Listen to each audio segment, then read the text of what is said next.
तो hello students. तो मैंने आज ये चैनल बहुत दिन से सोच रहा था कि मैं चैनल बनाऊं, पर नहीं बना पा रहा था किसी रीज़न के कारण। पर अब जो है मैंने इस चैनल को स्टार्ट कर दिया है और इस चैनल पे सिर्फ उस टाइप की वीडियोस आएंगे कि बच्चे को जिस चीज़ के अंदर डाउट होगा। जैसे अभी मैं बेसिकली चैप्टर 6 जो होता है क्लास 10th का, वो बच्चे उससे काफ़ी डरते हैं और काफ़ी परेशान रहते हैं इस चैप्टर को लेके। तो मैं चाहता हूँ कि इस चैप्टर को अच्छे से समझा दूँ और पूरे बेसिक से लेके चलो, जैसे कि बच्चे को किस तरह का दिक्कत ना हो और एग्ज़ाम में अच्छा मार्क उठा के लेके। तो बस यही है कि जितना भी मैं अच्छे से समझाऊँ, अगर इसमें किसी को डाउट वगैरह हो तो आप कमेंट कर सकते हैं। और किसी भी टॉपिक पे, मैथ या साइंस के या सोशल साइंस के किसी भी टॉपिक पे कोई तरह का दिक्कत हो तो आप कमेंट कर सकते हैं। वो उस पर मैं प्रयास करूँगा कि जल्दी से जल्दी, क्योंकि मेरा शेड्यूल बिज़ी होता है, पर मैं प्रयास करूँगा कि जल्दी से जल्दी उस पर मैं वीडियो ला के सकूँ। तो अभी मैं चैप्टर 6 का थेल्स प्रमेय, जिसको आधारभूत समानुपातिकता प्रमेय भी कहा जाता है और थेल्स प्रमेय भी कहा जाता है, और प्रमेय 6.1 है ये चैप्टर में। तो मैं इसको भी समझा रहा हूँ। तो इसमें होता क्या है, इसमें हमें पहले देखो प्रमेय पढ़ते हैं।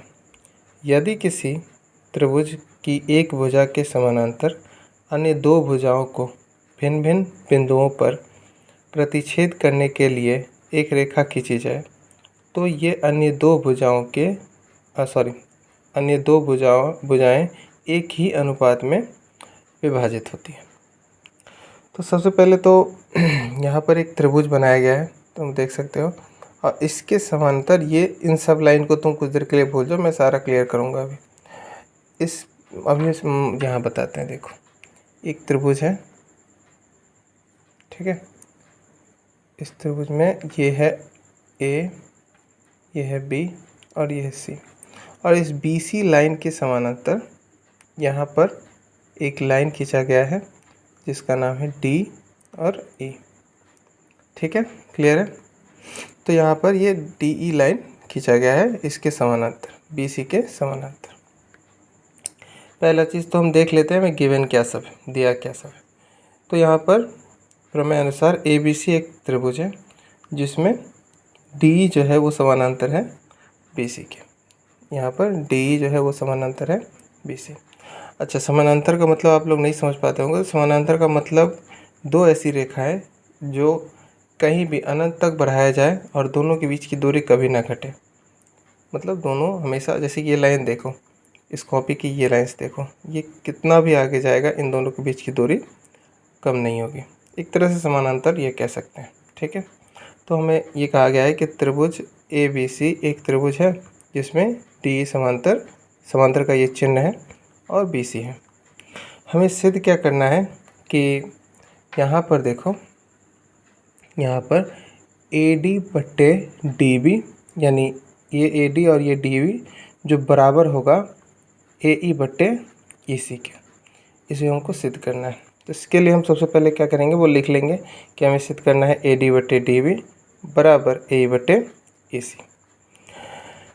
इसके लिए हम कुछ रचना करेंगे, जो कि रचना होगा, हम यहाँ पर डी से ए सी पर एक लंब खींचेंगे डी एन, और ई से एक लंब खींचेंगे ए बी पर, इस ए बी रेखा पर एक लंब खींचेंगे ई से, जिसका नाम होगा ई एम, और डी को सी से मिला देंगे और बी को ई से मिला देंगे। और यहाँ रचना में लिख देंगे कि जो ई एम है वो लंब है ए बी पर, देखो ई एम लंब है ए बी पर, और डी एन, ये वाला डी एन लंब है किस पे, ए सी पर, और बी को ई से मिलाया गया है तथा सी को डी से मिलाया गया है, ठीक है। अब प्रमाण में आते हैं। यहाँ पर प्रमाण में देखो, त्रिभुज, अभी हम त्रिभुज के बारे में बताएं तो यहाँ पर जैसे कि ये त्रिभुज है ना, तो इसमें जो हम ये लंब लिए हैं, जैसे कि ये है डी एन लंब है और ये ई एम लंब है, ये एम है और ये एन है। तो हम सबसे पहले इस वाले पार्ट में चलेंगे, इस वाले पार्ट में, ये वन पार्ट होगा, और उसके बाद हम लोग इस वाले पार्ट में चलेंगे, इस वाले पार्ट में, ये दूसरा पार्ट होगा। ठीक है, दूसरे पार्ट में चलें। तो हम लोग पहले किस में चल रहे हैं, इस वाले पार्ट में, ईएम वाले पार्ट में चल रहे हैं, यानी इसमें और इसमें चल रहे हैं, इस तरफ के त्रिभुज में। तो हम यहाँ पे देखो ले रखे हैं प्रमाण में त्रिभुज A D E. A D कहाँ है, सबसे पहले चित्र में देखा करो, ए डी ई, यानी ये वाला पूरा त्रिभुज है ए डी ई। ठीक है, और दूसरा त्रिभुज मैंने क्या लिया है, D B E. D B E कहाँ है, डी बी ई, मैंने कहा था ना कि इस वाले पार्ट में चलेंगे, तो इस वाले पार्ट में चल रहे हैं डी बी ई, यानी ये वाला त्रिभुज। अब आप जानते होंगे कि त्रिभुज का क्षेत्रफल जो होता है वो क्या होता है, 1/2 गुने आधार गुने ऊंचाई। जानते होंगे इस बात को आप लोग। तो यहाँ पर देखो एरिया, ये एरिया लिखा हुआ है, एरिया त्रिभुज ए डी ई बट्टे एरिया त्रिभुज डी बी ई बराबर, यहाँ पर 1/2 गुने आधार गुने ऊंचाई लिए हैं। तो ए डी जो है, देखो यहाँ पर चित्र में समझो, यहाँ पर जब भी कोई त्रिभुज होता है ना, जब भी कोई त्रिभुज होता है, इस त्रिभुज में इधर से लंब पड़ता है, ये 90 डिग्री वाला अगर लंब पड़ता है तो ये इसका बेस हो जाता है और ये इसका हाइट हो जाता है। बेस यानी ये आधार हो जाएगा और ये ऊंचाई हो जाएगा। उसी तरह त्रिभुज ए डी ई, इस वाले में ये जो है ये इसका हाइट है, अगर ये इसका लंब है तो इस हिसाब से ये इसका बेस हो जाएगा, यानी ये आधार हो जाएगा और ये ऊंचाई हो जाएगा। इसीलिए ए डी गुने ई एम लिया गया है। और त्रिभुज डी बी ई में 1/2 गुने आधार, इस वाले में आधार जो है वो डी और बी है ये, और ऊंचाई सेम हो जाएगा ई एम। अब आप कहोगे कि ये ई एम ही क्यों ऊंचाई हुआ, मतलब इसका जो ऊंचाई है वो ई एम ही क्यों हुआ, क्योंकि यहाँ पर डी बी इसका बेस हो गया। अब ये जब भी त्रिभुज ये इस वाले त्रिभुज के बाहर, इसका लंब जो है त्रिभुज के बाहर की तरफ चला गया है। जब भी इस तरह के त्रिभुज बनाओगे तो इसका जो ये लंब है ये इस रेखा पर है, तो ये बाहर की तरफ चला गया है, इस वजह से ये ई एम पूरा लिया गया है। तो 1/2 डी बी गुने ई एम लिया गया, जो बराबर था उसको कट कर दिए हैं ई एम बट्टे ई एम, और मेरे पास क्या आ गया, ए डी बट्टे डी बी। अब आगे त्रिभुज ए डी ई में तथा त्रिभुज ई सी डी, ए डी वही सेम, ए डी ई और ई सी डी इस वाले त्रिभुज में चल रहे हैं। ठीक है ना, तो यहाँ पर 1/2 ए डी में 1/2, और यहाँ पर कौन होगा, ये इस पे लंब है, यानी ये इसका हाइट है और ये इसका बेस है। ये हाइट है और ये बेस, ये हाइट ये बेस, बेस यानी आधार, हाइट यानी ऊंचाई। तो यहाँ पर हम लिख लेंगे ए ई जो है वो आधार है और डी एन इसका ऊंचाई है। सेम इस वाले त्रिभुज में भी ई सी जो है इसका आधार है और डी एन ही इसका भी ऊंचाई हो जाएगा, और जो सेम है उसको कट कर देंगे, बचेगा ए ई बट्टे ई सी। समीकरण 2, इसको समीकरण 1 मान लिए, इसको समीकरण 2 मान लिए। आगे अब क्या है, देखो हम लोग क्या करने वाले हैं, ये ऊपर वाला ए डी ई और ए डी ई तो इक्वल है, हमको यहाँ पर डी बी ई और ई सी डी को इक्वल करना है, क्योंकि हमको ए डी बट्टे डी बी और ए ई बट्टे ई सी चाहिए, तो इन दोनों को इक्वल करना पड़ेगा, दोनों के नीचे वाले को, ऊपर वाला तो इक्वल है ही। तो इसके लिए एक थ्योरम होता है, फिर लिखेंगे यहाँ पे, त्रिभुज डी बी ई तथा त्रिभुज ई सी डी एक ही आधार डी ई, एक ही आधार डी ई, इस आधार पे एक ही आधार डी ई पर एक ही समांतर रेखाओं के बीच स्थित है। इसी दोनों समांतर रेखा यानी बी सी समांतर डी ई के बीच में ये दोनों त्रिभुज, ये वाला त्रिभुज और ये वाला त्रिभुज स्थित है।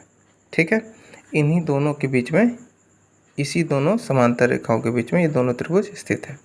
और आप जानते होंगे कि दो समांतर रेखाओं के बीच अगर मान लो हम ये त्रिभुज बनाते हैं जिसका नाम है ए बी और सी, तो ये त्रिभुज, और मान लो एक और त्रिभुज बनाते हैं इसका नाम मान लो ये एम है, तो बी एम सी, तो ये दोनों इक्वल होता है क्योंकि ये दोनों रेखा एक दूसरे के समांतर है। अब ज़रूरी नहीं कि सिर्फ यही दोनों, अब जितना भी त्रिभुज इस दोनों रेखा के बीच में बनाएंगे सब इक्वल होगा एक दूसरे के। इसीलिए एरिया त्रिभुज डी बी ई बराबर एरिया त्रिभुज ई सी डी, समीकरण 3 मान लेंगे। तो यहाँ तक आपको क्लियर होगा। अब आगे बढ़ते हैं। जो भी दिक्कत हो आप लोगों को, आप वीडियो को पॉज करके या फिर बैक करके वापस देख के समझ सकते हैं। अगर कोई दिक्कत हो तो आप मुझे कमेंट सेक्शन में मैसेज कर सकते हैं, सॉरी मतलब कमेंट सेक्शन में बोल सकते हैं, मैं उसको क्लियर करने का कोशिश करूँगा। अब हमारे पास 3 समीकरण है, हम तीनों समीकरण से चलेंगे। अब हम समझ चुके हैं कि यहाँ पर ये वाला त्रिभुज और ये वाला त्रिभुज का जो एरिया है यानी क्षेत्रफल है वो बराबर हो गया। मैंने कहा था कि ये बराबर और ये बराबर है, हमें इसको और इसको बराबर करना है। इस दोनों को जैसे ही बराबर करेंगे तो ए डी बट्टे डी बी और ए ई बट्टे ई सी सिद्ध हो जाएगा, और हमें सिद्ध भी यही करना था। ठीक है, हमें सिद्ध भी यही करना था। तो अब अगर तीनों बराबर हो गए हैं तो एरिया त्रिभुज ए डी ई बट्टे एरिया त्रिभुज डी बी, जो कि बराबर हो गया है एरिया त्रिभुज ए डी बटे एरिया त्रिभुज ई सी डी, जो कि हमें बराबर करना था ये वाला पूरा और ये वाला पूरा बराबर हो गया है। तो जैसे ये दोनों बराबर होगा तो इन दोनों का जो वैल्यू है, जो कि इसका वैल्यू है ए डी बटे डी बी, पीछे आपने देखा, और इसका वैल्यू है ए डी बटे डी बी और इसका वैल्यू है ए ई बटे ई सी, ये दोनों इक्वल हो जाएगा। और यही हमें प्रूव करना था समीकरण 1, 2 और 3 से। तो आशा है कि आप लोग थेल्स प्रमेय को समझ गए होंगे। फिर भी अगर मेरे समझाने में के तरीके या किसी वजह से आपको कोई डाउट हो तो आप कमेंट सेक्शन में बता सकते हैं। मैं कोशिश करूँगा कि इसको और अच्छे से समझाऊँ। मेरा ये पहला वीडियो है तो हो सकता है कुछ मिस्टेक हो गया हो, फिर भी आप देखें। मुझे चैनल आगे ले जाने का वो नहीं है, बस मैं चाहता हूँ कि मैं इस चीज़ को क्लियर कर सकूँ एक से ज़्यादा बच्चों को, जैसे कि इस चैप्टर को लेके उन लोगों को जो डाउट, खासकर इस चैप्टर को लेके सब बच्चे को रहता है इस चैप्टर को, और बहुत सारे चैप्टर्स हैं, किसी किसी को बहुत बेसिक चैप्टर में भी इशू होता है। तो आप मुझे बता देंगे, मैं उस हिसाब से वीडियो बना के, बहुत थोड़ा लेट हो सकता है पर मैं वीडियो बना के उसका डाल दूँगा। तो इसका जो नेक्स्ट वीडियो मैं देखता हूँ कि बच्चे देख रहे हैं कि नहीं देख रहे हैं, तो इसका जो नेक्स्ट वीडियो होगा वो थेल्स प्रमेय का विलोम होगा। ठीक है, तो पहले ये वाला देख लेते हैं, उसके बाद इसका विलोम भी एक बार क्लियर कर देंगे। ठीक है, फिर थैंक यू।